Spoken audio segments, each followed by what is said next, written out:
আমরা ফজরের আজানের সময় যে আসসালাতু খায়রুম মিনান নওম একটা শব্দ বেশি বলি কি বলি না বলি। এখন আসসালাতু খায়রুম মিনান নওম কখন থেকে শুরু হয়েছে, কোন প্রেক্ষাপটে? দেখেন, ইসলামের প্রত্যেকটা বিষয় কিন্তু প্র্যাকটিক্যালি শিক্ষা। প্র্যাকটিক্যালি আল্লাহ বলে নেই যে আজানের বাক্যগুলো এইভাবে বলে নেই, আগে মানুষকে দিয়ে শিখাইছে। ফজরের সময় মসজিদে নববীতে রাসূলুল্লাহ ইসলামের বাড়ি তো পাশে ছিল, যেখানে কবর পাশে তো। এখন হযরতে বেলাল রাদিয়াল্লাহু তাআলা আনহু ফজরের সময় আজান দেওয়ার জন্য আসলেন মসজিদে। তখন ওখানে এক সাহাবী, হযরত বেলাল যখন আজান দেওয়ার জন্য প্রস্তুতি নিচ্ছে, তখন একজন সাহাবী বলতেছে যে তুমি এখন আজান দিবা, আল্লাহ রসুল তো এখনো ঘুম থেকে উঠে নাই, এখনো ঘুমের মধ্যে আছে। তখন হযরতে বেলাল যখন আজান দেওয়া শুরু করলেন, আজান দিতে দিতে হাইয়া আলাল ফালাহ হাইয়া আলাল ফালাহ দুইবার বলার পরে আসসালাতু খায়রুম মিনান নওম শব্দ দুইবার বলার সাথে সাথে রাসূলুল্লাহ সাল্লাল্লাহু আলাইহি ওয়াসাল্লামের ঘুম ভেঙে গেছে। সুবহানাল্লাহ বলেন না? তাহলে আমরা হলে কি বলবো? যে ফিসাব ঘুমাইছে এখন করিস, আছে না নাই? হ্যাঁ, হুজুর ঘুমাইছে এখন আজান দেওয়া যাবে না। মাঝে মাঝে কিছু কিছু হুজুরের বক্তব্য শুনি, পাশে মানে অনেক বড় মুফতি, পাশে মাহফিল হচ্ছে, হুজুর কথা বলতেছে, আজান হইছে, মানে বলতেছে যে আজানটা একটু পরে দেওয়া যাইতো না। আছে না না এরকম? আছে, নাম ধরে বলতেছি না। এখন দেখেন রাসূল সাল্লাল্লাহু আলাইহি ওয়াসাল্লাম ঘুমাইয়া আছে, হযরত বেলাল বলতেছে আল্লাহ রসুল ঘুমাইছে, কি হয়েছে? তাহলে রসুল সাল্লাল্লাহু আলাইহি ওয়াসাল্লামকে নামাজ পড়া লাগবে না? অবশ্যই লাগবে। তা আল্লাহ রসুল যে নামাজের ওয়াক্ত হয়ে গেছে, ঘুমাচ্ছে, তাহলে আল্লাহ রসুলকে ডাকবো না? ঠিক আছে, কি দিয়ে ডাকছে? আসসালাতু খায়রুম মিনান নওম।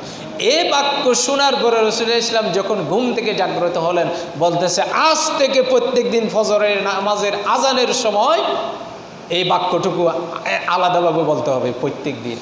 ওই সেই কাল থেকে, সেই সময় থেকে এখনো এটা কিয়ামত পর্যন্ত চলতেই থাকবে। বলি সুবহানাল্লাহ। এভাবে করে আজানের প্রচলনটা শুরু হয়ে গেছে। এরপরে আসেন যে জুমার দিনে দুই আজান কেন দেওয়া হয়? আমাদের মূল কথা হচ্ছে, মূল পয়েন্ট এখানে দুই আজান হচ্ছে যে রাসূল সাল্লাল্লাহু আলাইহি ওয়াসাল্লামের জামানাতে যখন প্রথম আজান দেওয়া হতো, প্রত্যেক মানুষ আজানের সাথে সাথে মসজিদ পরিপূর্ণ, আজানের সাথে সাথে মসজিদ পরিপূর্ণ। তখন মসজিদ পরিপূর্ণ, মসজিদে ঢুকা, এরপরে 2 রাকাত নামাজ পড়ে, যার যেভাবে নামাজ পড়া দরকার তাড়াতাড়ি নামাজ শেষ করে যখন রাসূলুল্লাহ ইসলাম বক্তব্য দিতেন, খুতবা শুনতেন, আজানের সাথে সাথে মসজিদ পরিপূর্ণ। এখন এভাবে করে হযরতে আবু বকর সিদ্দিক রাদিয়াল্লাহু তাআলা আনহুর জামানা চলল, হযরত ওমর রাদিয়াল্লাহু তাআলা আনহুর জামানায় চলল এক আজানে। হযরত উসমান রাদিয়াল্লাহু তাআলা আনহুর জামানাতে এসে দেখা গেছে যখন মানুষ বেশি হয়ে গেছে, বিভিন্ন জায়গায় মসজিদ হয়ে গেছে, তখন মানুষেরা আগে তো যুদ্ধ বিগ্রহ, ইসলাম শিক্ষা এগুলো নিয়ে ব্যস্ত থাকতে, এখন কাজে কর্ম নিয়ে যখন বেশি ব্যস্ত, মানুষ একটু বেশি হয়ে গেছে, এখন মানুষেরা আজান শুনে না। দেখা যাচ্ছে যে মসজিদে আসতে দেরি করে। তখন হযরত উসমান রাদিয়াল্লাহু তাআলা আনহু মুয়াজ্জিনকে, ওই সময় কিন্তু আর হযরতে বেলাল ছিল না, রাসূল সাল্লাল্লাহু আলাইহি ওয়াসাল্লামের মৃত্যুর পরে হযরতে বেলাল রাদিয়াল্লাহু তাআলা আনহু মসজিদে নববীতে আর আজান দেয় নাই।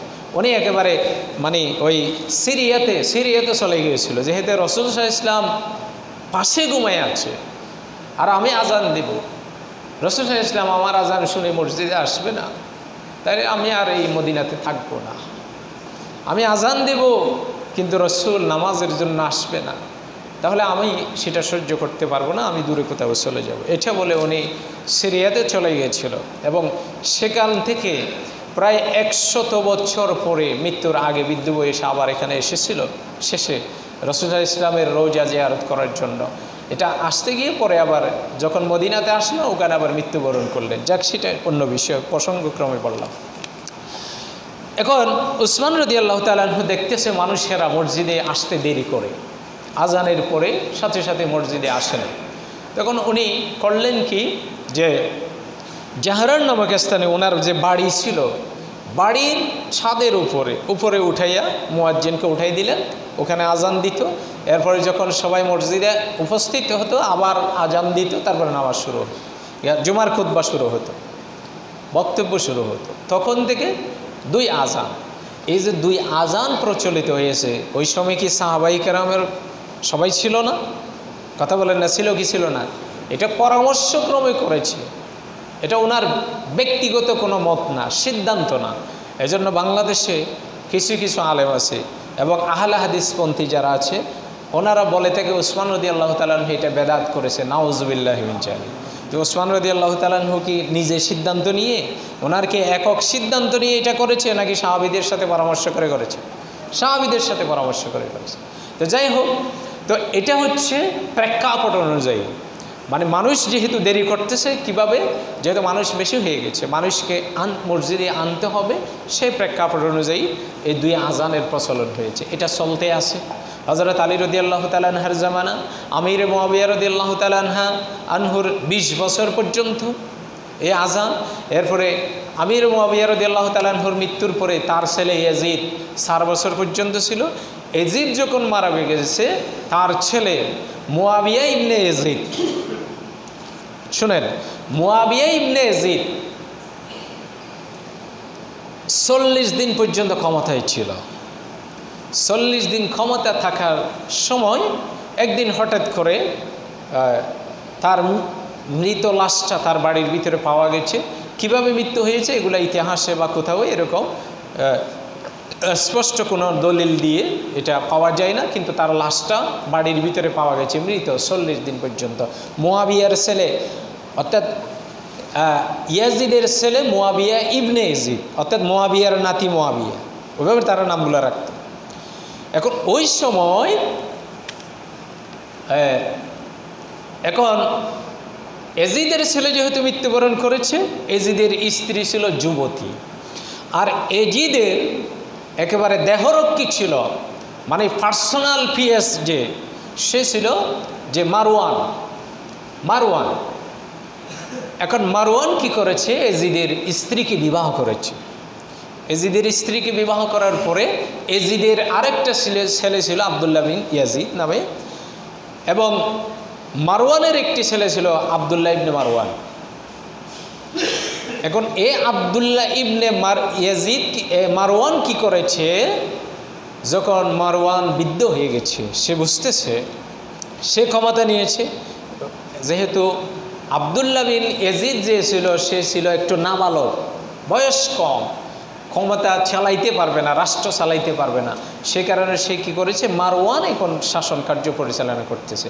আবার ইয়াজিদের স্ত্রীকে বিবাহ করেছে, এখন তার জন্য সহজ হয়ে গেছে রাষ্ট্র চালাইতে। এখন সেই দৃষ্টিকোণ থেকে মারওয়ান কি করেছে, তার ছেলে আব্দুল্লাহ ইবনে মারওয়ানকে সে গোপনে, মানে মারওয়ানের মৃত্যুর উপরে ক্ষমতাটাকে অধিষ্ঠিত হবে, এটা সে রাষ্ট্রীয় লিপিবদ্ধ যে খাতা আছে উত্তরাধিকার সূত্রে সেখানে সে লিখে দিয়ে গেছিল।